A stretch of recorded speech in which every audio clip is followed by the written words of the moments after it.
DD किसान, बदलते भारत की शान।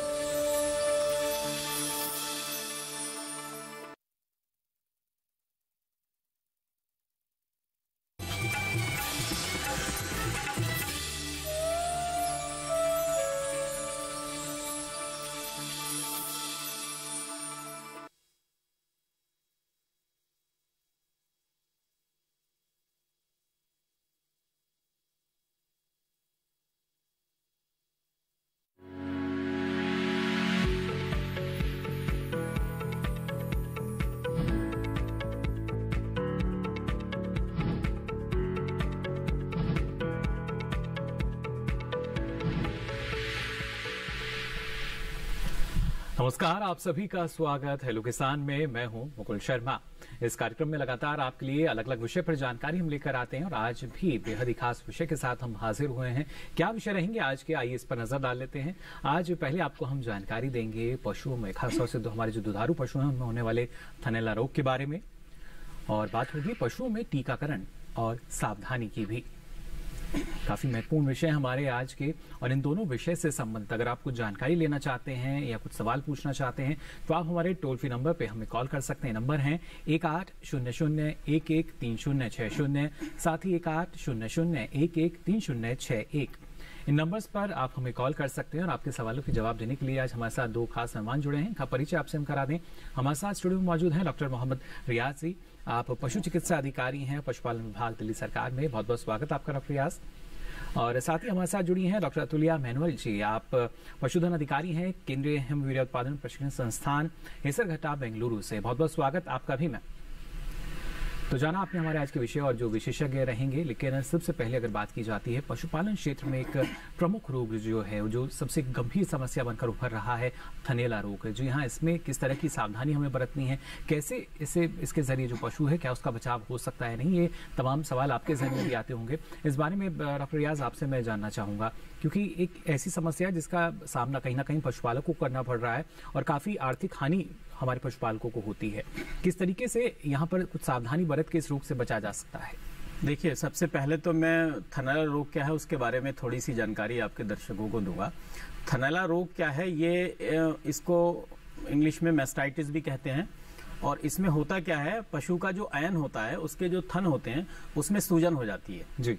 और इसकी वजह से, जहां तक आप बात कर रहे थे कि हानि की, इसकी वजह से पशुपालकों को डेयरी इंडस्ट्री में बहुत हानि होती है, क्योंकि ये एक ऐसी बीमारी है जिसमें अगर पशु को थनैला रोग हो गया तो उससे एक तो उसका दूध का उत्पादन घट जाता है, दूसरा उसके दूध में खराबी आ जाती है जिसके कारण उस दूध को डिस्कार्ड करना पड़ता है, यानी गुणवत्ता जो है वो अच्छी नहीं रह पाती। जी जी जी। और दूध के अंदर जो है वो फैट की मात्रा भी बहुत घट जाती है। और अगर इलाज प्रॉपर कर लिया जाए, पशु ठीक हो जाता है तब तो ठीक है, लेकिन बहुत सारे केस इसमें ऐसे हैं जो कि इलाज प्रॉपर नहीं हो पाता है जी। और उसकी वजह से वो पशु ही बेकार हो जाता है हमेशा के लिए, और फिर वो दूध उत्पादन योग्य नहीं रहता है जी। तो इस वजह से पशु की जो मार्केट वैल्यू है वो भी बहुत घट जाती है, तो उससे किसान को बहुत अधिक हानि होती है जी। और दूसरा, अगर हम बात करें, अगर किसी पशु में थनैला रोग हो गया है तो उसके दूध के कंजप्शन से, उपभोग से मनुष्यों में जैसे टीबी, ब्रुसेलोसिस और सोर थ्रोट, गले की खराबी जिसको कहते हैं, और फूड पॉइजनिंग जैसी बीमारियां भी होने का खतरा रहता है। तो ना सिर्फ देखिए जो पशु है उसकी सेहत तो यहाँ बिगड़ेगी ही, या उसके जरिए आप जब सोचते हैं कि आर्थिक लाभ आपको हो सके, वो आर्थिक हानि में बदल सकता है। और इसके साथ साथ जो दूध उत्पादन आप करते हैं, जो पशु के जरिए हमें दूध मिलता है, उसकी गुणवत्ता जैसे ही खराब हुई तो उसके सेवन से जो मनुष्य की सेहत है वो भी प्रभावित हो सकती है। इसके बारे में आपको हम विस्तार से जानकारी देंगे, कौन कौन सी सावधानी हमारे जो पशुपालक हैं उनको रखनी चाहिए। लेकिन पहले आइए नजर डाल लेते हैं इस खास रिपोर्ट पर।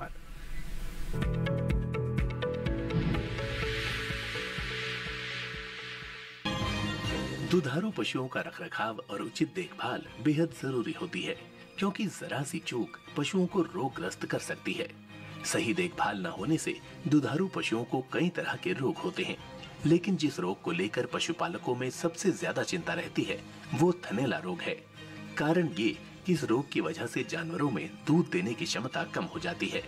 फिर भी अगर पशुओं से दूध प्राप्त हो जाए तो वो पीने योग्य नहीं रहता, क्योंकि उसमें कई बार रक्त, दुर्गंध, पीलापन, हल्कापन आने लगता है, जिसकी वजह से ये मानव उपयोग के लायक नहीं रह जाता। दुधारू पशुओं में थनैला रोग होने के कई प्रकार के लक्षण हैं, जिसमें सबसे गंभीर ये है कि इस रोग से कई बार पशुओं का थन भी सड़कर गिर जाता है। इस रोग का शिकार होने पर पशुओं में बुखार आने लगता है, खाने के प्रति पशुओं की इच्छा कम हो जाती है, पशुओं का थन लकड़ी के समान कठोर हो जाता है, जिसके कारण पशुओं से प्राप्त होने वाला दूध कड़वा हो जाता है। पशुओं में ये बीमारी क्यों होती है, ये जानना भी जरूरी होता है। गंदे हाथों से दूध दोहने की वजह से पशुओं में थनैला रोग हो जाता है। पशुओं को साफ सुथरा आवास उपलब्ध कराएं, अन्यथा गंदा आवास होने से पशुओं के इस बीमारी की गिरफ्त में आने की संभावना बढ़ जाती है। किसी संक्रमित पशु के संपर्क में आने से भी ये रोग होने की संभावना रहती है। थनैला रोग जीवाणु, विषाणु, माइक्रोप्लाज्मा या कवक से भी होता है। जैसा कि हमने आपको बताया कि थनैला रोग विषाणुओं के संपर्क में आने से होता है, इसीलिए आप हाथ धोकर ही दूध निकालें।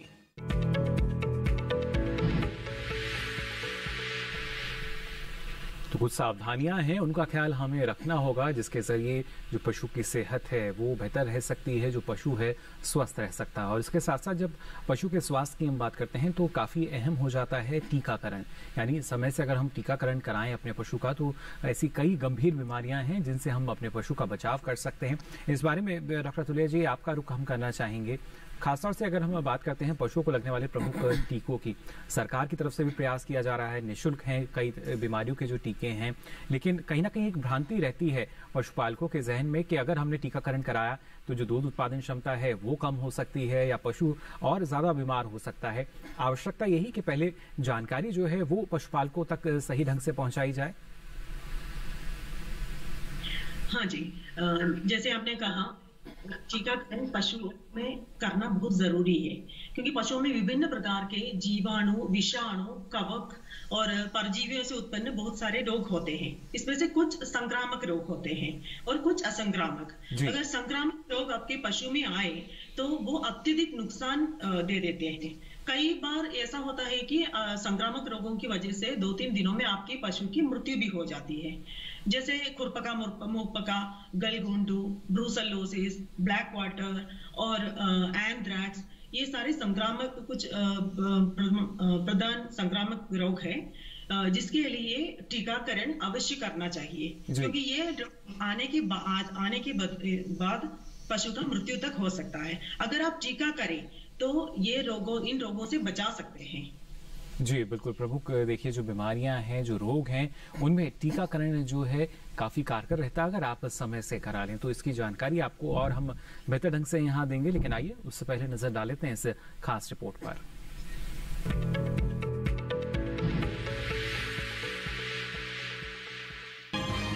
पशुओं को रोगों से बचाने के लिए टीकाकरण बेहद जरूरी होता है।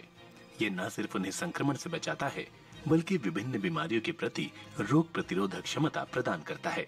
नियमित टीकाकरण द्वारा पशुपालक न सिर्फ दवाइयों पर होने वाले खर्च को कम कर सकते हैं, बल्कि एक बेहतर उत्पादन भी प्राप्त कर सकते हैं।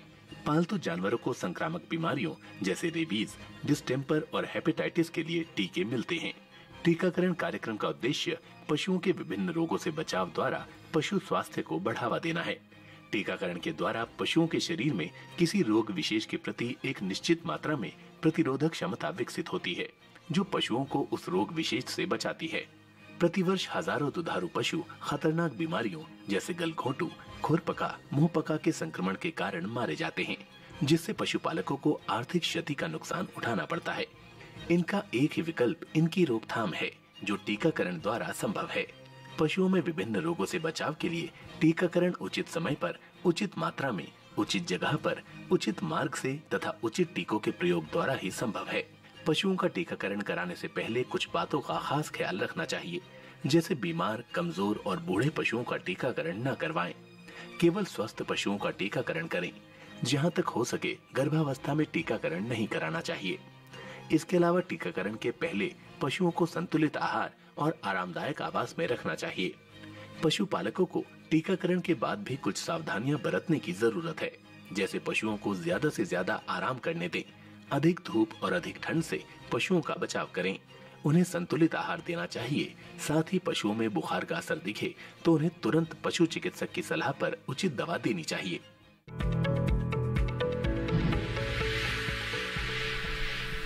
तो जाना आपने किस तरह की सावधानी आपको बरतनी चाहिए जिससे कि जो पशु की सेहत है वो बेहतर रहे, और इसलिए टीकाकरण काफी अहम हो जाता है। फिलहाल हमारे साथ दर्शकों के जुड़ने का सिलसिला शुरू हो चुका है। नंद स्वरूप मिश्रा जी हमारे साथ जुड़े हैं बाराबंकी उत्तर प्रदेश से। बहुत बहुत स्वागत आपका नंद स्वरूप जी, क्या जानकारी लेना चाह रहे हैं? नमस्कार सर, मैं जानना ये चाहता हूँ जो थनैला है इसमें सूजन आ जाती है, दूध के साथ गोल मवाद आने लगता है और पशु को दर्द महसूस होता है, तो उस समय में क्या करना चाहिए उसको रोकने के लिए? उसके साथ में साफ सफाई रखिए, धोने के पहले घरों को तमाम से धोते हैं, इसके बावजूद हो जाता है तो हमें क्या करना चाहिए? चलिए, बिल्कुल डॉक्टर रियाज ये जानना चाह रहे हैं, सावधानी भी पशुपालक बरतता है, लेकिन अगर ऐसी स्थिति सामने आ रही है तो किस तरह के और लक्षण हमें नजर आ सकते हैं और कैसे इससे बचाव हम कर सकते हैं? देखिए, थनैला जिस पशु में होता है तो थनैला का उसका लक्षण ये है, अगर एक्यूट फॉर्म में, तीव्र फॉर्म में थनैला हो रहा है तो जो उसकी अयन है पशु का और जो थन है उसमें सूजन हो जाएगी, और उसमें सूजन ऐसी होगी कि वो छूने पे गर्म महसूस होगा आपको, और उसमें दर्द भी होगा जो है। तो ऐसी स्थिति में अगर वो छूने में गर्म है और उसमें दर्द है तो उसको बर्फ से आप थोड़ा सिकाई करें, उससे उसको राहत मिलती है। और दूसरा, उसके अलावा इसमें आप जो है इलाज कराना बहुत आवश्यक है, तो आप अपना जो नजदीकी पशु चिकित्सक है उससे संपर्क करें। इसमें एंटीबायोटिक की जो है सुइयां लगाई जाती है, इंजेक्शन दिए जाते हैं जी, और उसका 3 से 5 दिन उसका कोर्स चलता है। अच्छा, रह गई बात सावधानी की जिससे दूसरे पशुओं में ना फैले, तो इसमें आपको ये करना है कि जब आप अपने उस थनैला संक्रमित पशु को दुहें उससे पहले आप अपने स्वस्थ पशुओं को धो लें, और उसके बाद में आप जो है इस थनैला वाले पशु को धोने के लिए जाएं, जिससे कि बीमारी स्वस्थ पशुओं में ना फैले जी। और हमेशा जो है दूध निकालने से पहले आप कोई एंटीसेप्टिक सॉल्यूशन है, जैसे 1% पोटेशियम परमैंगनेट का घोल ले सकते हैं, उससे अपने हाथों को भी धोएं और पशु का जो अयन है और उसके थन है उनको भी धोएं, दूध निकालने से पहले भी और दूध निकालने के बाद में भी। जी बिल्कुल। और लेकिन और अगर इसके प्रमुख लक्षणों की हम बात करते हैं डॉक्टर रियाज, कौन से प्रमुख लक्षण हैं जिनके जरिए जो पशुपालक है वो इस बात का अंदाजा लगा सकते हैं कि कहीं ना कहीं पशु को शायद इस तरह का जो गंभीर रोग है वो हो सकता है? हाँ, देखिए, जब इसमें अगर ये तीव्र फॉर्म में 2 तरीके से होती है बीमारी, तीव्र फॉर्म में जिसको एक्यूट फॉर्म बोलते हैं या क्रोनिक, तो पहले हम तीव्र फॉर्म की बात करते हैं। उसमें अगर पशु को तीव्र फॉर्म में जो है एक्यूट फॉर्म में अगर मैस्टाइटिस हो रहा है तो उसको बुखार आएगा सबसे पहले जी। बुखार के बाद में उसकी भूख कम हो जाएगी, पशु जो है चारा खाना कम कर देगा।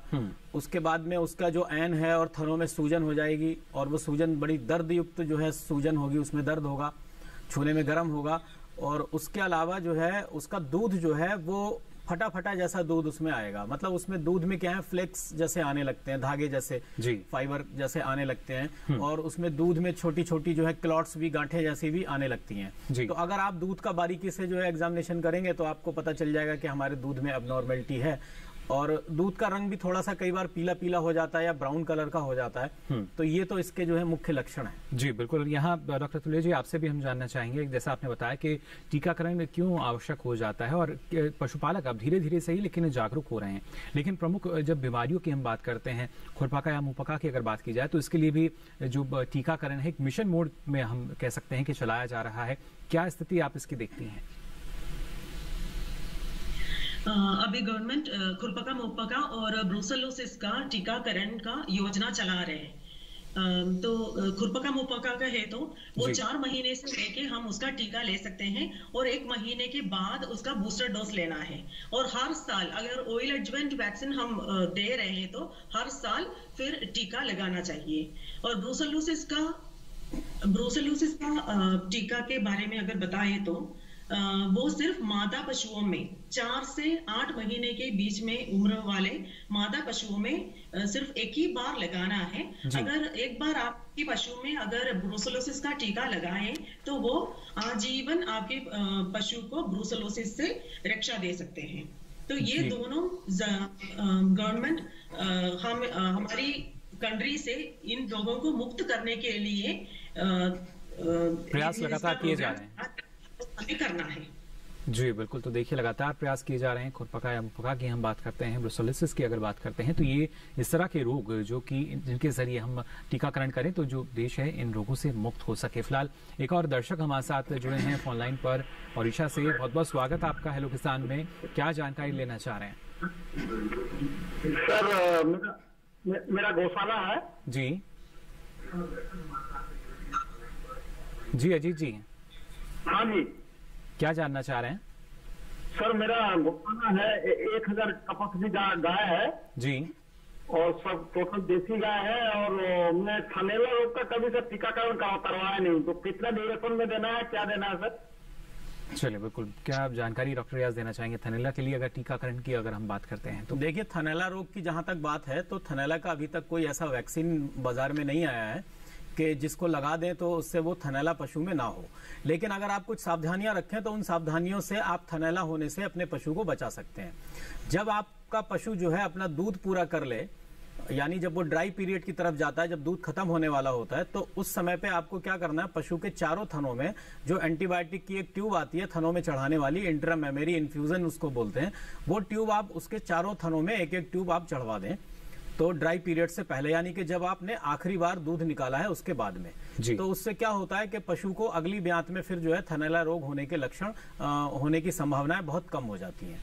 और दूसरा ये है कि आप उसमें जो साफ सफाई का विशेष ध्यान रखें। आपका जो पशुशाला है उसके फर्श पे गंदगी ना होने दें, उस पे फिनाइल के घोल का आप दिन में एक बार छिड़काव करें जी। और जो संक्रमित पशु है उसको जो है अगर कोई हो जाता है तो उसको बाकी स्वस्थ पशुओं से आप अलग रखें और उसका इलाज कराएं अलग रख करके। और अगर मान लीजिए कोई सही नहीं हो पाता है तो फिर उसमें उसको ड्राई करा दिया जाता है, यानी कि अगर किसी एक थन में इन्फेक्शन हुआ है तो उस थन को ड्राई करा देते हैं अगर वो सही नहीं होता है। लेकिन अगर चारों थनों में हो गया और पशु जो है सही नहीं हो रहा है तो फिर आप उसको जो है अपने डेयरी फार्म से, अपने पशुशाला से बाहर कर दें, उसकी कलिंग करवा दें, नहीं तो वो बाकी आपके पशुओं में भी बीमारी फैला सकता है। जी बिल्कुल, लेकिन जैसे आपने कहा कि अगर एक आयन में है तो क्या जो बाकी आयन है वो भी इससे प्रभावित हो सकते हैं? हाँ, अगर एक आयन में हुआ है, आप इलाज नहीं कराएंगे तो वो फैल के बाकी जो 3 आयन है उनको भी खराब कर सकता है।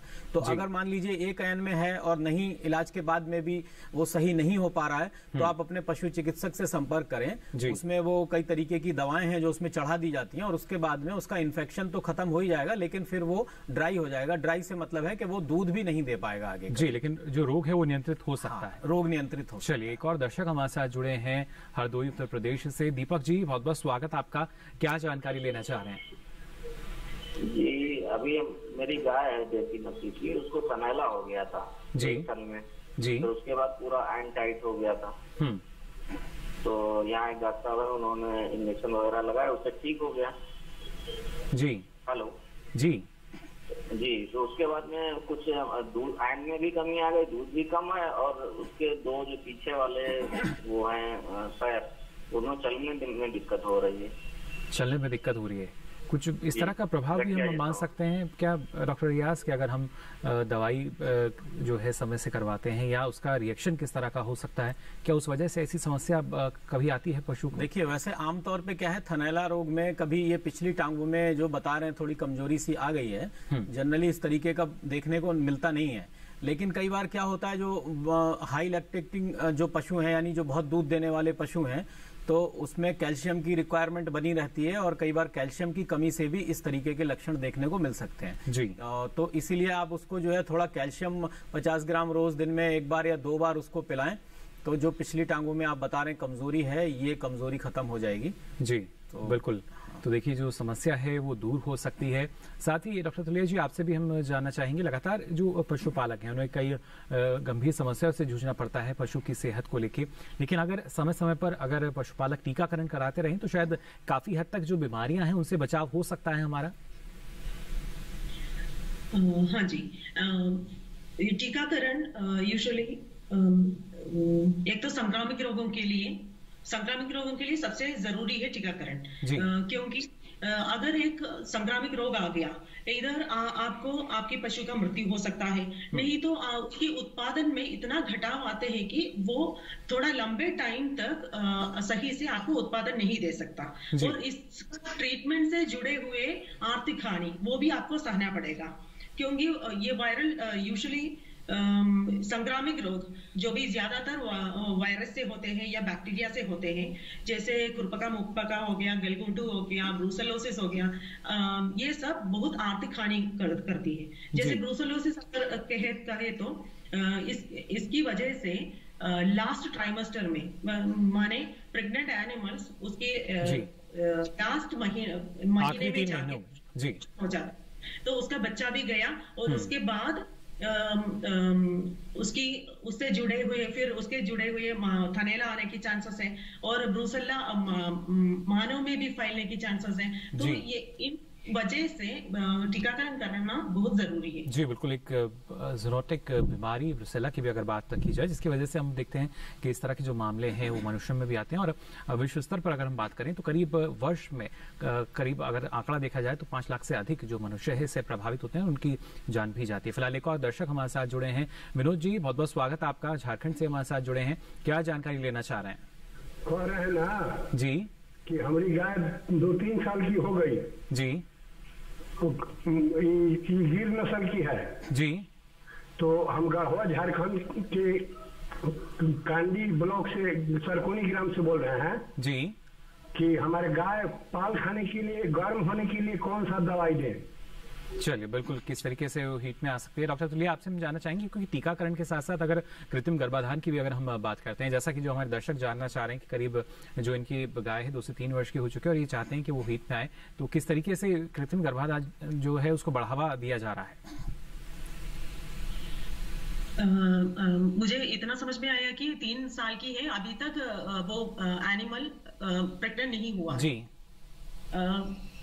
हीट तो दिखाते होंगे, तो जब भी एनिमल पहली बार बोलता है उसके बाद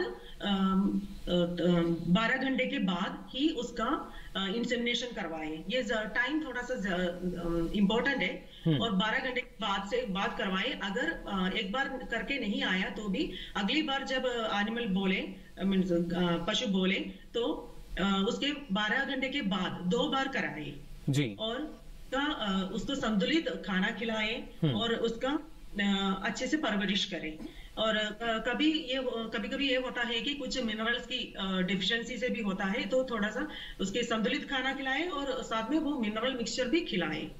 जी बिल्कुल, इन बातों का ख्याल जो है देखिए पशुपालकों को रखना होगा। साथ ही डॉक्टर रियाज, आपसे भी हम समझना चाहेंगे, क्योंकि जैसा हम बात करते हैं डॉक्टर, यहाँ पर अगर लगातार जो हमारे विशेषज्ञ आपको जानकारी दे रहे हैं, फिलहाल एक और दर्शक जो है वो हमारे साथ जुड़ चुके हैं, इनका सवाल हम ले लेते हैं।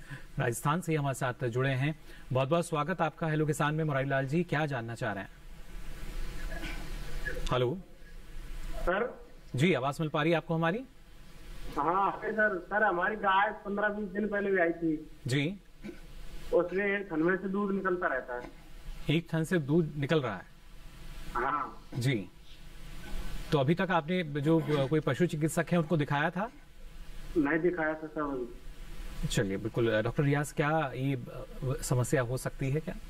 एक थन में से जैसा ये बता रहे हैं दूध निकल रहा है जी, यानी अपने आप दूध निकल रहा है, तो ये एक तरीके की उसमें एनाटॉमिकल प्रॉब्लम भी हो सकती है। उसके जो थन के जो स्फिंक्टर हैं उसमें अगर मान लीजिए कोई उसकी कैनाल जो है वो प्रॉपर नहीं है और उसका मुंह जो है वाइड हो गया किसी भी कारण से जी, तो ये हो सकता है। तो इसके लिए मेरे ख्याल से आवश्यक है ये एक बार जो नजदीकी पशु चिकित्सक है उसको दिखा के उसकी पूरी जांच कराएं, जी, तो उससे पता चलेगा ये क्या वजह है, कोई एनाटॉमिकल उसका रीजन है या कोई और दूसरा रीजन हो सकता है, वो देखने के बाद ही उसमें कुछ बता पाएंगे। जी, और जहां तक डॉक्टर साहब थनैला के कारण की हम बात करते हैं, माना जाता है कि साफ सफाई जितनी ज्यादा हम रखेंगे उतनी ही संभावना कम हो जाती है थनैला रोग की। मैं चाहूंगा इस बारे में आप हमें बताएं कि किस तरीके से कारण जो है वो साफ सफाई से जुड़ जाते हैं। देखिए, साफ सफाई का इस रोग में बहुत महत्व है, क्योंकि ये कई सारे बैक्टीरिया की वजह से ये बीमारी होती है, जैसे स्टेफाइलोकोकस है, ई कोलाई है और स्ट्रेप्टोकोकस बैक्टीरिया है, माइकोप्लाज्मा है, इनकी वजह से ये बीमारी होती है। कुछ फंगस भी हैं जो इसमें रिस्पॉन्सिबल हैं जी। तो साफ सफाई का सीधा महत्व है, क्योंकि जो दूध दुहने के बाद में पशु की जो दूध की ग्रंथियां होती हैं, जो उसकी कैनाल होती हैं, टीट कैनाल होती हैं, वो ओपन रहती हैं काफी देर तक। तो अगर आपकी पशुशाला की जो फर्श है वो नीचे से अगर गंदी होगी, उसमें इन्फेक्शन वहां पे होगा, तो और जब पशु एकदम से वहां पे उस पे बैठ जाएगा तो वो जो बैक्टीरिया हैं जो वो उसके अंदर प्रवेश कर जाते हैं, उसके थनों में, उसके थनों में प्रवेश करके ऊपर आयन में पहुंच जाते हैं और वहीं पे वो अपनी संख्या को बढ़ा के इन्फेक्शन करके फिर थनैला कर देते हैं जी। तो इसलिए जरूरी है कि जो उसकी फ्लोर है पशुशाला की, उसको साफ पानी से आप दिन में 2-3 बार उसको जरूर धोएं, साफ करें, गोबर इकट्ठा ना होने दें। इसके अलावा वहां पे जर्मिसाइडल की स्प्रे जरूर करें आप, जिससे कि जो बैक्टीरिया हैं जो इसके लिए रिस्पॉन्सिबल हैं वो मर जाएं। उसके लिए आपको क्या करना होगा, 2% फिनाइल के घोल का छिड़काव करें जी, या आप जो है जो ब्लीचिंग पाउडर है उसका 2% घोल बना लें, तो उसके घोल से आप जो है वहां पर पानी में उसको डाल करके और उससे सफाई करें।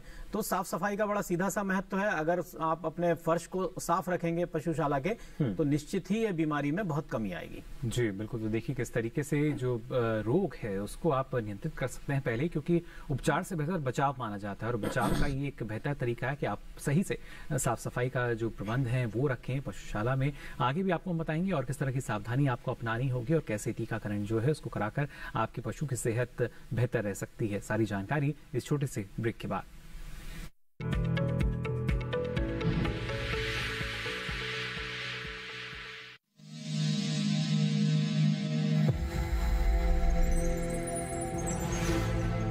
आत्मनिर्भर किसान भारत की शान।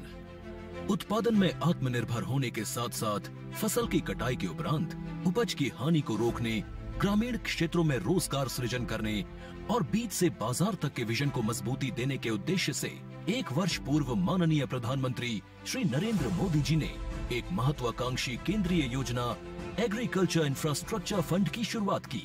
इस आधुनिक इंफ्रास्ट्रक्चर से कृषि आधारित उद्योग लगाने में एक बहुत बड़ा बदलाव आएगा और बहुत बड़ी गति आएगी। साथियों, अब हम उस स्थिति की तरफ बढ़ रहे हैं जहां गांव के कृषि उद्योगों से फूड आधारित उत्पाद शहर जाएंगे और यही तो आत्मनिर्भर भारत अभियान का संकल्प है। एग्रीकल्चर इंफ्रास्ट्रक्चर फंड से पात्र लाभार्थी गोदामों का निर्माण कर सकते हैं, छटाई या ग्रेडिंग इकाई, पैकिंग हाउस, सप्लाई चेन और कोल्ड चेन जैसी सुविधाएं या फिर प्राथमिक कृषि प्रसंस्करण केंद्र की स्थापना कर सकते हैं। इस योजना के तहत पात्र लाभार्थियों को 2 करोड़ रुपए तक के ऋण पर अधिकतम 7 वर्ष के लिए ब्याज में 3% तक की छूट दी जा रही है। ऋण पुनर्भुगतान के लिए 6 महीने से 2 वर्ष तक मोरेटोरियम की सुविधा भी उपलब्ध है। इस योजना ने अब तक सफलता की कई मिसालें कायम की हैं, जैसे कि मध्य प्रदेश के लाभार्थी श्री विपिन त्रिपाठी ने एग्रीकल्चर वेस्ट से बायोफ्यूल बनाने का इनोवेटिव प्राइमरी प्रोसेसिंग सेंटर लगाया है। लोन मिलने की वजह से हम समय पर सारी मशीनों का प्रोक्योरमेंट और सारा सिविल वर्क टाइम पे करवा पाए, जिससे ये प्रोजेक्ट को लगाना संभव हो पाए। राजस्थान के लाभार्थी श्री यशवर्धन मुंद्रा ने सॉर्टिंग एंड ग्रेडिंग यूनिट लगाकर रोजगार के अवसर पैदा किए हैं। कर्नाटक की महिला उद्यमी श्रीमती ममता वी ने प्राइमरी प्रोसेसिंग सेंटर लगाकर प्रगति की नई राह चुनी है। ಸಣ್ಣ ಪುಟ್ಟ ಉದ್ಯಮಿಗಳನ್ನ ಮತ್ತಷ್ಟು ಅಗ್ರಿಕಲ್ಚರಲ್ಲಿ ಹೆಚ್ಚು ನಾವು ಇನ್ನಷ್ಟು ಸಾಧನೆ ಮಾಡಲಿಕ್ಕೆ ಕಾರಣಕಾರಕವಾದಂತ ಈ ಅಗ್ರಿಕಲ್ಚರಲ್ ಇನ್ಫ್ರಾಸ್ಟ್ರಕ್ಚರ್ ಫಂಡ್ ಇಂದ ನಮ್ಮ ಇನ್ನಷ್ಟು ಯೋಜನೆಗಳು ಆಯೋಜನೆಗಳು ಉತ್ತಮಗೊಂಡಿದೆ। राजस्थान के लाभार्थी श्री दिनेश भट्टर ने जीरे की प्रोसेसिंग यूनिट लगाकर आसपास के ग्रामीणों को आत्मनिर्भरता प्रदान की है। महाराष्ट्र के लाभार्थी श्री अनूप कुमार मोहता ने वेयर हाउस बनाकर अन्न भंडारण को सुनिश्चित किया है। आज देश के कोने कोने से किसान, कृषि उद्यमी, किसान उत्पादक संघ, प्राथमिक कृषि सहकारी समितियां, स्वयं सहायता समूह और कृषि उपज मंडियां इस योजना का लाभ उठा रहे हैं।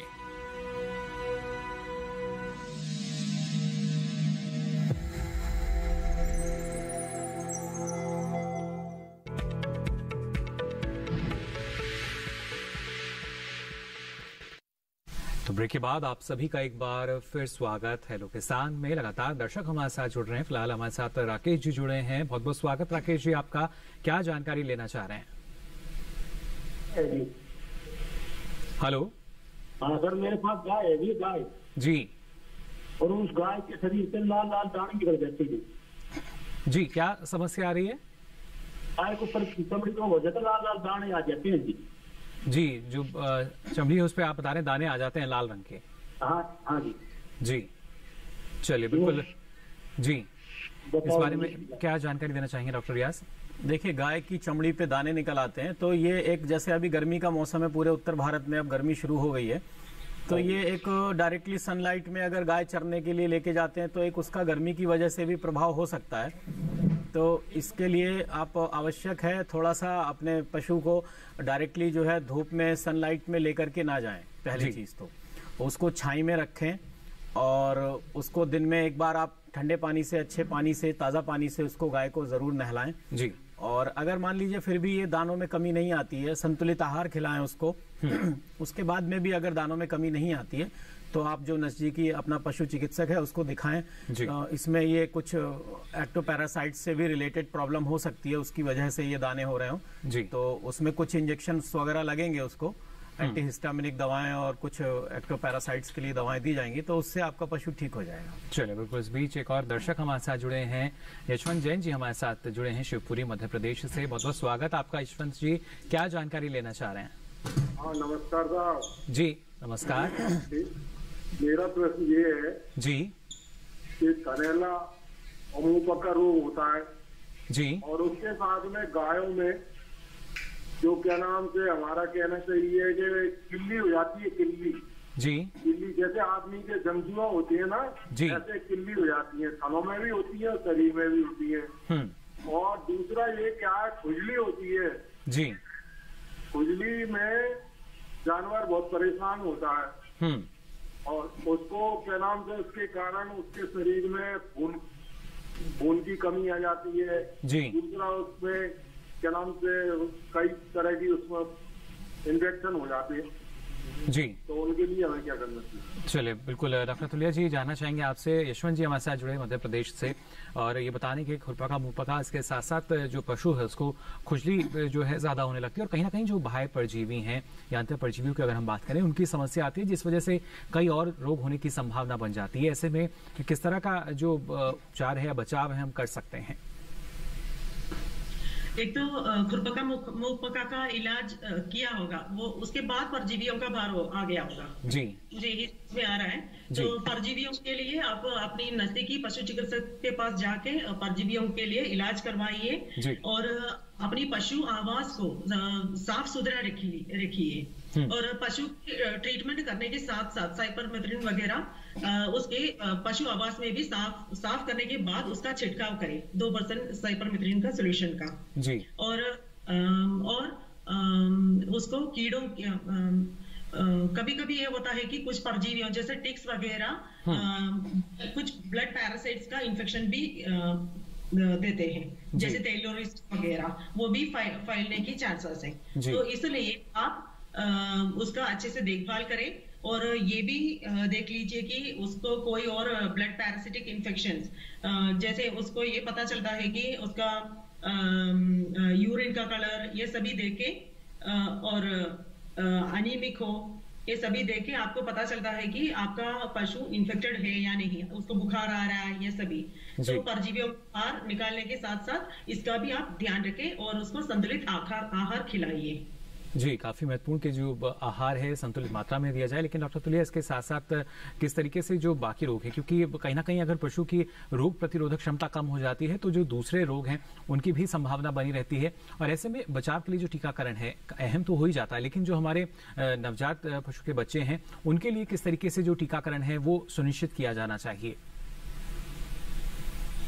नवजात पशुओं को पहली चीज ये है कि उसको पहला दूध वो जरूर खिलाइए और अगले 1-2 हफ्ते के लिए जरूर दूध में कोई कमी नहीं होना चाहिए। अगर आपकी नवजात पशु 25 से 30 किलो की है तो उसका 1/10 2.5 लीटर दूध उसको मिल रहा है, ये सुनिश्चित करना। उसके बाद ही आप स्टार्टर वगैरह शुरू करना है और 4 महीने के जब हो जाएंगे तो खुरपका मुंहपका का टीका आपको लेना है।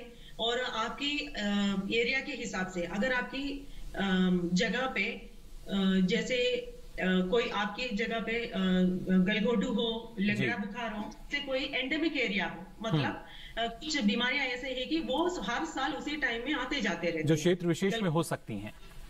हाँ, तो ऐसी जगह पे है तो उसका उस बीमारी का टीका जरूर लगाइए, जैसे एंथ्रैक्स हो गया। और अगर आपकी पशु क्रॉस ब्रेड हो और एक्सोटिक हो, जैसे एचएफ जर्सी, इनका क्रॉस ब्रेड है तो टेलियोरियोसिस का भी टीका जरूर लगाइए। जी बिल्कुल, तो देखिए टीकाकरण जरूरी हो जाता है अलग अलग अवस्थाओं में। फिलहाल एक और दर्शक हमारे साथ जुड़े हैं यहाँ पर। श्रीश जी, बहुत बहुत स्वागत आपका, क्या जानकारी लेना चाह रहे हैं? जी सर, मतलब साल में कौन कौन से माह में टीकाकरण किया जाता है सर? खुरपका मुंहपका। जी चलिए, बिल्कुल डॉक्टर तुले जी, हमारे साथ श्रीश जी जुड़े हैं। उनका सवाल है कि साल में कब कब जो टीकाकरण है वो हमें कराना चाहिए। खुरपका मुंहपका तो हमारे जो पशुपालक हैं वो जानते हैं, इसके अलावा और कौन कौन से जो टीकाकरण है वो साल में कराने चाहिए? पहले तो खुरपका मुंहपका हो गया, फिर ब्रूसेलोसिस का टीका वो लगाना चाहिए। वो गवर्नमेंट के एनएडीसीपी प्रोग्राम के तहत वो गवर्नमेंट प्रोग्राम चलाया जा रहा है। फिर अगर आपके एरिया में स्थानिक आपकी एंडेमिक एरिया है, स्थानिक क्षेत्र है, गलगोंडू, लंगड़ा बुखार इनका है, वो बीमारी आ रहा है तो आपको उसका भी लेना है। और कुछ एरिया में जैसे एंथ्रैक्स, जिसको बिल्टी रोग भी बताते हैं, वो एंडेमिक होता है, ऐसा है तो आपको उसका भी टीका लगाना चाहिए।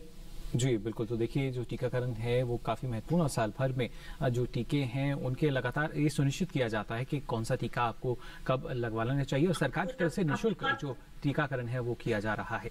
फिलहाल डॉक्टर रियाज, यहाँ आपसे भी हम जानना चाहेंगे, क्योंकि थनैला की जब हम बात करें तो जो बचाव है वो ज़्यादा महत्वपूर्ण हो जाता है उपचार के मुकाबले, लेकिन आमतौर पर हम देखते हैं जो पशुपालक हैं उनको लगता है कि अगर अभी एक ही थन से दूध नहीं आ रहा है, बाकी थन ठीक है, तो कहीं ना कहीं एक लापरवाही जो है वो भी देखने को मिलती है। और अगर सही समय पर अगर उसका बचाव जो है शुरू कर दिया जाए, एक उपचार के तौर पर भी अगर वो शुरू कर दें, तो जो बाकी थन है उनको बचाया जा सकता है। जी देखिए, इसमें बचाव का बहुत अधिक महत्व है, और जैसा कि मैं पहले भी बता रहा था, एक तो कारण इसमें इन्फेक्शियस एजेंट्स होते हैं, जो बैक्टीरिया और ये सब मैंने बताए। दूसरा, इसके अलावा थनैला रोग होने के कुछ कारण अलग और भी हैं, जिनको प्रीडिस्पोजिंग फैक्टर्स कहा जाता है, यानी कि बीमारी होने से पूर्व की कुछ अवस्थाएं हैं।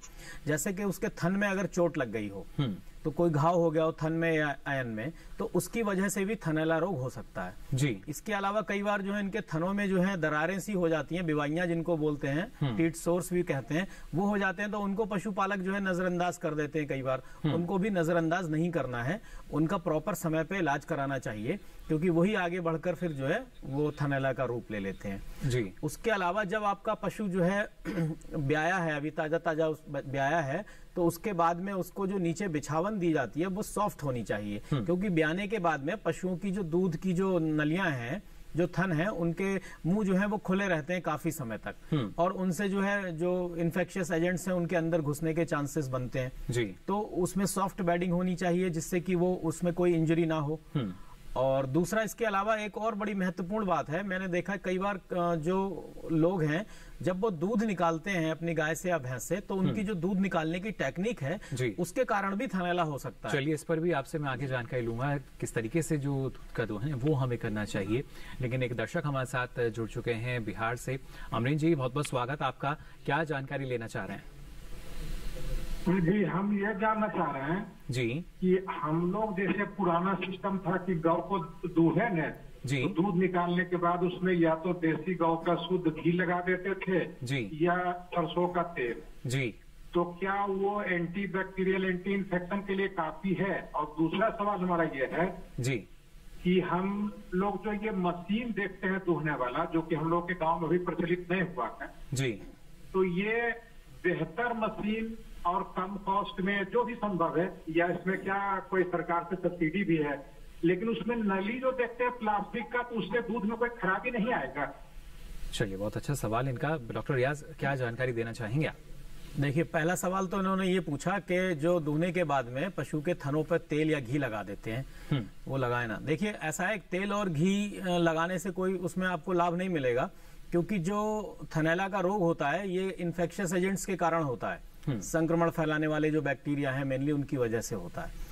तो घी या तेल तो उसको मारते नहीं है, तो इसलिए आप उसमें जो है दूध दूहने के बाद में 1% आयोडीन का घोल बना लें, या 1% पोटेशियम परमैंगनेट का घोल बना लें जी। तो दूध निकालने के बाद में आप उस घोल से अपने जो पशु है उसकी जो थन है उनको अच्छे से आप धो दीजिए, और थोड़ी देर उसमें डुबो के भी आप रख सकते हैं, किसी कप में भर के, और उसको इस तरीके से डुबो के आप रख सकते हैं, तो उससे उसमें थनैला के चांसेस कम हो जाते हैं। दूसरा, धोने के बाद में पशु को फौरन नीचे फर्श पर ना बैठने दें, क्योंकि धोने के बाद में उसके जो थन होते हैं, थन के मुंह खुले रहते हैं काफी देर तक। अगर पशु नीचे बैठेगा तो वहां से उसमें इन्फेक्शन के जो एजेंट्स हैं, जो बैक्टीरिया हैं, वो उसमें अंदर घुसने के चांसेस बनते हैं जी। तो ये तो आपके पहले प्रश्न का उत्तर हो गया। दूसरा आपने पूछा कि जो दूध निकालने वाली मशीन है, दूध निकालने वाली मशीन में कोई ऐसी दिक्कत नहीं है, बस मशीन की आपको साफ सफाई रखनी है। दूध निकालने के बाद में उसको आप जो है जैसे जर्मीसाइडल जो मैंने अभी ये नाम बताए, इसमें डुबो करके थोड़ी देर रखिए, जिससे कि जो है उनके अंदर किसी भी प्रकार का इन्फेक्शन ना रहे और वो उसमें दूसरे किसी पशु में बीमारी ना करे। अच्छा, आपको अगर खरीदना है तो आप अपना जो नजदीकी ब्लॉक है, ब्लॉक में जाएं आप, वहां पे या नजदीकी पशु चिकित्सक से संपर्क करें, तो कहां से आप खरीद सकते हैं वो आपको जानकारी दे देंगे। चलिए, हमारे साथ एक और दर्शक जुड़े हैं। हरिशंकर जी, बहुत बहुत स्वागत आपका। क्या जानकारी लेना चाह रहे हैं? हेलो जी सर। जी हरिशंकर जी, क्या जानना चाह रहे हैं? सर मेरी एक गाय है, हरियाणा साहिवाल की मिक्सचर है जी, तो 2 महीने से लगभग हो गया है, 11 फरवरी को बच्चे कर दिए जी। तो दूध तो सब बढ़िया है सर, लेकिन ये पतला शुगर कर रही है और बहुत सारी दवाइयाँ कर दे उसको है, और मार्को बहुत सारी गोली, लेकिन वो बंद नहीं हुई और इसको ब्रोटोन का लेबर टॉनिक भी दिया। फिर कल हमने डॉक्टर साहब जो हमारे यहाँ हैं, गवर्नमेंट के डॉक्टर हैं जी, उनके पास बच्चे से भेजा था, तो उन्होंने ये दवाइयाँ लिख के बोली, हाँ एक इंजेक्शन लिखा है एंट्रोपाइन सल्फेट जी। आपके पशु में अभी प्रॉब्लम क्या है, आप समस्या बताइए अपनी। बता रहे हैं कि जो गोबर है वो पतला कर रहे हैं ब्याने के बाद। बिल्कुल वो ढीला गोबर कर रही है। हाँ, पतला गोबर कर रही है। देखिए, उसमें एक कारण तो ये हो सकता है कि उसके पेट में कीड़े हो सकते हैं, पशु के कीड़े होने की वजह से भी। सर ये दवाई दे दिया, क्या बता रहे हैं कि जो दवाई है पेट के कीड़ों की डिवार्मिंग की, वो दवाई इन्होंने दी है और उसके साथ साथ जो पतला गोबर आ रहा था, तो जो इनके निकटतम पशु चिकित्सक थे उनसे सलाह लेके भी इन्होंने कोशिश की जो उपचार है वो हो पाए, लेकिन अभी तक कुछ खास लाभ जो है वो पशु को नहीं मिल पाया। देखिए, अगर आपने दवाई दी है तो कई बार दवा देने के बाद में भी उसको एंडोपैरासिटिक इन्फेक्टेशन हो सकता है। जो चारा हम खिलाते हैं उस चारे में कोई कीड़े हो सकते हैं जिसकी वजह से हो सकता है, तो आप एक बार उसको दोबारा से फिर से दवा दे दीजिए, क्योंकि कई बार जब एक बार दवा देते हैं तो वो जो अंदर पेट में कीड़े होते हैं उनको तो मारता है, लेकिन जो उसके अंडे जो अंदर होते हैं कीड़ों के, वो अंडों में से फिर दोबारा 15 दिन के बाद में जो है कीड़े निकलते हैं, तो वो फिर बड़े होकर फिर दिक्कत करते हैं। तो इसलिए दवा को एक बार हमेशा दोबारा से 15 दिन के बाद फिर रिपीट करना चाहिए। तो आप एक बार दवा को दोबारा से रिपीट कर दें, और उसके साथ में अगर दस्त उसमें ज्यादा चल रहे हैं तो आप उसके अंदर जो है कई सारे बाजार में पाउडर हैं, अलग अलग नामों से आते हैं डायरिया को रोकने के लिए, तो आप वो पाउडर कोई सा भी ले लीजिए, चिकित्सक की सलाह से वो खिलाइए। और अगर फिर भी नहीं आराम होता है तो आप उसके गोबर की एक बार जांच कराएं ले जाके अपने पशु चिकित्सक से, वो उसके गोबर की स्लाइड बना के देखेंगे क्या प्रॉब्लम है। जी, ये जरूरी कि जैसा आप जो कर भी रहे हैं, जो निकटतम पशु चिकित्सक हैं उनसे संपर्क लगातार आप करें, जिससे कि जो पशु की सेहत आपको जो लग रहा है, जो स्वास्थ्य बिगड़ा हुआ है, वो जल्द से जल्द ठीक हो सके। फिलहाल एक और दर्शक हमारे साथ जुड़े हैं, चक्रवर्ती दुबे जी हमारे साथ जुड़े हैं मिर्जापुर उत्तर प्रदेश से। बहुत बहुत स्वागत आपका। क्या जानकारी लेना चाह रहे हैं? हेलो जी। हाँ, मेरी एक बच्चिया है साल भर की जी। हेलो जी, सुन पा रहे हैं आपको, सवाल पूछ सकते हैं। साल भर की बच्चिया है, वो बार बार जीभ निकालती है जी। चलिए, ये बार बार जीभ निकालती है, केवल खाना खाते समय शांत रहती है। चलिए, बिल्कुल डॉक्टर त्रिया जी, आपसे हम जानना चाहेंगे, जो दर्शक हमारे साथ जुड़े हैं चक्रवर्ती दुबे जी, उनका सवाल है कि जो 1 साल की इनके पास बच्चिया है, जो कि अगर बात की जाए अधिकतर समय उसकी जो जीभ है वो बाहर रहती है, क्या ये किसी रोग का लक्षण हो सकता है?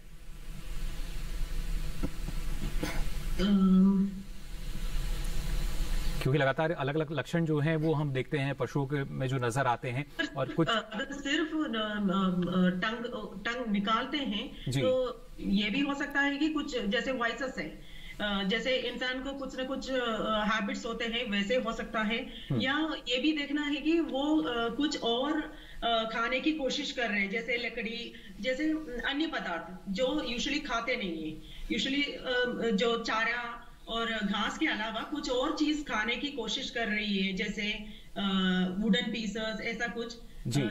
ये भी थोड़ा ध्यान रखना चाहिए, ताकि कभी कभी ऐसा होता है कि फास्फोरस की डेफिशिएंसी से पशु कुछ और चीज खाने लगते हैं, या ऐसे भी हो सकता है। तो थोड़ा सा ये ध्यान रखना है कि उससे मतलब कुछ और कारण से हो या नहीं। जी बिल्कुल, निगरानी रखनी तो बेहद जरूरी कि जो पशु है उसका स्वास्थ्य कैसा है और जो ये समस्या बनी हुई है। डॉक्टर रियाज, आपको लगता है कि कुछ और किसी रोग के लक्षण भी ये हम मान सकते हैं? ऐसा है, पशु जीभ बार बार निकाल रहा है और 1 साल का हो गया है और बार बार निकाल रहा है, उसके अलावा कोई दूसरी उसमें अभी तक समस्या नहीं है, तो सबसे पहले तो मैं यही मानूंगा कि वो उसकी एक हैबिट हो सकती है। कई सारी वाइसेस भी होती हैं एनिमल्स में, किसी को लात चलाने की आदत होती है, किसी को जमीन में लेट के रगड़ने की आदत होती है, किसी को जीभ निकालने की, तो ये भी एक हो सकती है। लेकिन अगर बीमारी की तरफ भी फिर भी हम सोचें तो उसका एक बार पशु चिकित्सक देखें तो उसका मुंह खोल के ये देखा जाए कहीं उसकी टंग में किसी प्रकार का कोई इन्फेक्शन तो नहीं हो रहा है, कोई टंग में उसकी जीभ में कोई फोड़ा तो नहीं है जिसकी वजह से कोई दर्द हो रहा हो और उसकी वजह से, या उसके अंदर कहीं मुंह में कोई गम्स में मसूड़ों में कोई सूजन वगैरह तो नहीं है, कोई दाना तो नहीं है, उसकी जांच की जा सकती है। अगर ऐसी कोई समस्या हो तो उसके लिए मुंह में बोरोग्लिसरीन अप्लाई करें, बोरिक एसिड 1 पार्ट और ग्लिसरीन को लेकर के 4 पार्ट उसको मिला के उसके मुंह में लगाएं। अगर कुछ ऐसा कुछ होगा, मुंह में इन्फ्लेमेशन होगी तो वो उससे सही हो जाएगी। बिल्कुल, तो देखिए किस तरीके से आपकी जो पशु की सेहत है, जो समस्या आप बता रहे थे, बार बार जो अधिकतर समय पशु की जीभ बाहर रहती है वो ठीक हो सकती है, लेकिन आप निगरानी रखें और जितना जल्द से जल्द हो सके अपने पशु की जांच भी जरूर कराएं। आगे भी आपको हम जानकारी देंगे, लेकिन यहाँ फिलहाल रुक रहे हैं एक और छोटे से ब्रेक के लिए, जल्द हाजिर होंगे। आप बने रहिए दूरदर्शन किसान पर।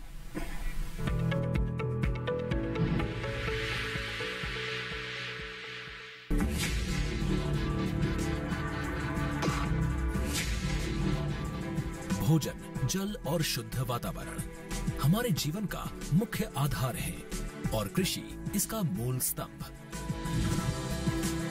पिछले 60 वर्षों में विज्ञान आधारित कृषि का व्यापक प्रसार हुआ है। साथ ही कृत्रिम संसाधनों के बढ़ते प्रयोग से कृषि की सतत क्षमता पर चिंताएं बढ़ी हैं। प्रधानमंत्री श्री नरेंद्र मोदी जी के दूरदर्शी नेतृत्व के अंतर्गत रसायन मुक्त जैविक खेती एक महत्वपूर्ण प्रयास है। रसायन मुक्त जैविक खेती को बढ़ावा देने के लिए 5 वर्ष पूर्व सरकार ने परंपरागत कृषि विकास योजना तथा उत्तर पूर्व भारत में जैविक मूल्य श्रृंखला योजनाएं आरंभ की। ऑर्गेनिक फार्मिंग को देश भर में बढ़ावा देने के लिए सरकार अनेक प्रयास कर रही है।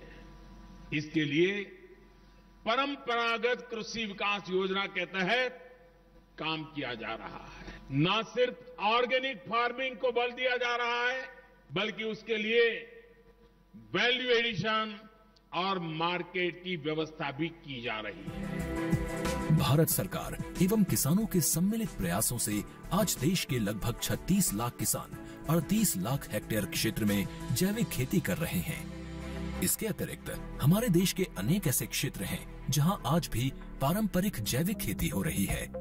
इन पारंपरिक जैविक क्षेत्रों को जैविक प्रमाणीकरण सुलभ कराने हेतु पीजीएस के अंतर्गत लार्ज एरिया सर्टिफिकेट का प्रावधान किया गया है। इस प्रक्रिया की विशिष्टता ये है कि इसमें प्रमाणीकरण मात्र 2 से 3 महीनों में हो जाता है, जबकि सामान्य परिस्थितियों में इसमें 2 से 3 वर्ष का समय लगता है। अंडमान निकोबार केंद्र शासित प्रदेश के कार निकोबार एवं नैन काउरी द्वीप समूह देश के सर्वप्रथम ऐसे प्रमाणीकृत जैविक क्षेत्र हैं। अभी हाल ही में संपूर्ण लक्षद्वीप को जैविक खेती के रूप में प्रमाणित किया गया है। वर्ष 2016 में सिक्किम राज्य पूर्ण जैविक कृषि राज्य के रूप में प्रमाणित हो चुका है। सुदूर उत्तर में हिमालय श्रृंखला के बीच स्थित लद्दाख ने भी पूर्ण जैविक के लक्ष्य की ओर बढ़ना शुरू कर दिया है। जैविक उत्पादों को बाजार सुलभ कराने तथा किसानों की उपभोक्ताओं तक पहुंच बनाने के लिए एक समर्पित जैविक खेती पोर्टल भी बनाया गया है। जैविक खेती पोर्टल के जानकारी मंच और विपणन मंच के माध्यम से किसानों को उच्च गुणवत्ता उत्पादन तथा बाजार उपलब्ध कराया जा रहा है। आशा है देश के सभी राज्य अपने जैविक क्षेत्रों का विस्तार करेंगे और देश में जैविक कृषि क्रांति को मजबूत करने में योगदान देंगे। जैविक उत्पादों की देश और विदेशों में बढ़ती मांग तथा जैविक उत्पादों का बढ़ता बाजार, किसानों की उपभोक्ताओं तक पहुंच तथा जैविक एफपीओ द्वारा जैविक कृषि व्यापार में भागीदारी हमारे किसानों को अपनी आय बढ़ाने का अवसर दे रहा है।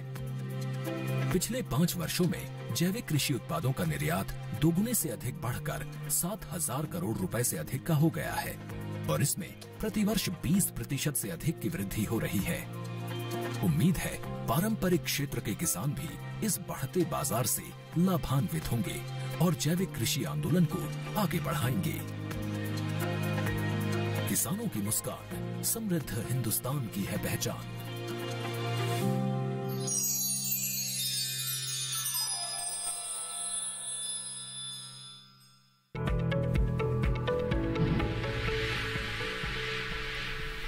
तो ब्रेक के बाद आप सभी का एक बार फिर स्वागत हेलो किसान में। लगातार जो दर्शक हैं हमारे साथ जुड़ रहे हैं, फिलहाल 2 दर्शक हमारे साथ जुड़े हुए हैं। कुंदन जी का सवाल लेते हैं पहले। कुंदन जी हमारे साथ बिहार से जुड़े हुए हैं। कुंदन जी बहुत बहुत स्वागत आपका। क्या जानकारी लेना चाह रहे हैं? जानकारी लेना चाह रहे हैं, मेरा भैंस का कटिया है सर जी। मेरा भैंस का कटिया करीब 4-6 दांत पे हो गई है जी। मेरा भैंस का कटिया जो है ना, भैंस का कटिया जी जी 6 दांत की हो गई है जी। मतलब 3-4 साल की हो गई है। बिल्कुल। अभी तक उसको दवाई जो है ना फुल्का DPS भी दे चुके हैं उसको, कीड़े की दवाई जी। अच्छा पर भी कटिया पाल नहीं खा रही है। जो खाना है वो नहीं खा रही है, मतलब पाल नहीं खा रही है जी। चलिए बिल्कुल। हाँ, कोई ऐसा मिनरल बताइए या दवाई बताइए। चलिए नहीं आ रही है मेरे ख्याल से। आहार की भी चलिए बिल्कुल। और एक और जो दर्शक है उनका भी सवाल हम ले लेते हैं। इसके साथ ही दीपक जी भी हमारे साथ जुड़े हुए हैं पठानकोट पंजाब से। दीपक जी स्वागत आपका भी हेलो किसान में। क्या जानकारी लेना चाह रहे हैं?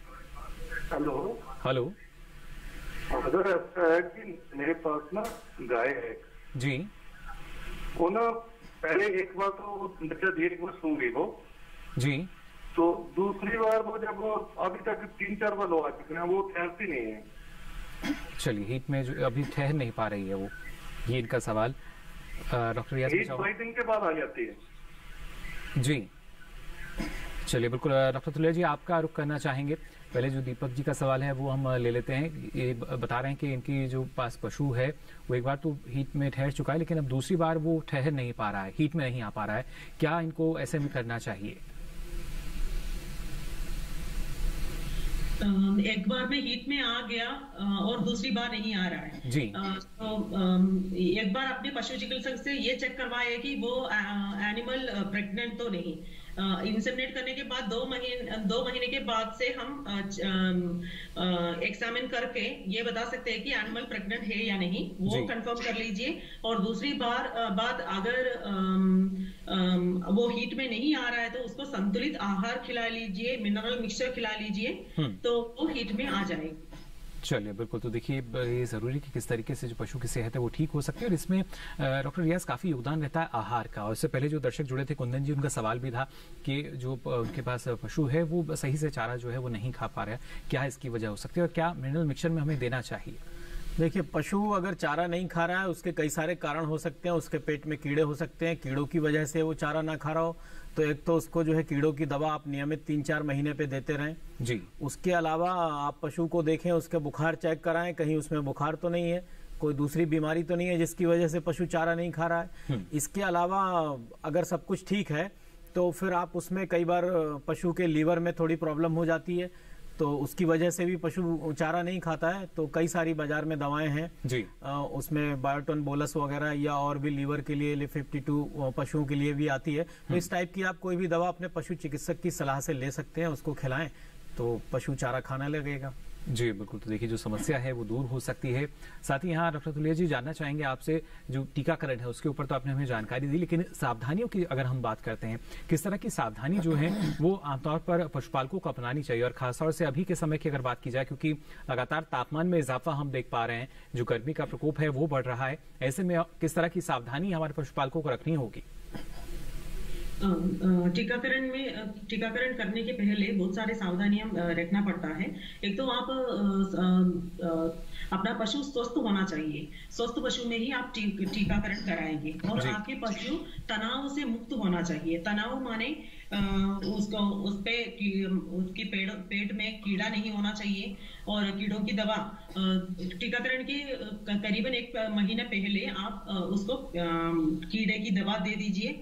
और टीकाकरण करने का जो समय है, जो यूजुअली जैसे गलगंडू, लंगड़ा बुखार, ये सब बारिश के मौसम में ज्यादातर आते हैं, तो उसके 1 महीना पहले आप उसको टीकाकरण करवाइए।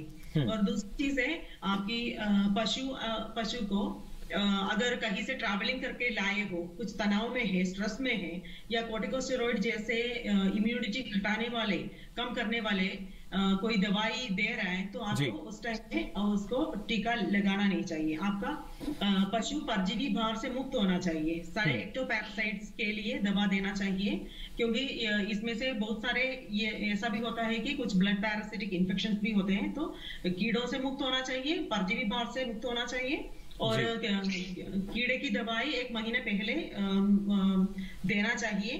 तो और आपका पशु सभी मानदंडों के, सामान्य मानदंडों से के साथ स्वच्छ हो, तभी आपको टीकाकरण कराना चाहिए। जी बिल्कुल, यानी एक स्वस्थ पशु जो है उसके लिए जरूरी यही कि आप पहले लगातार उसका ख्याल रखें, उसके बाद अगर समय रहते जो है या एक निश्चित समय पर टीकाकरण पशु का अवश्य कराएं।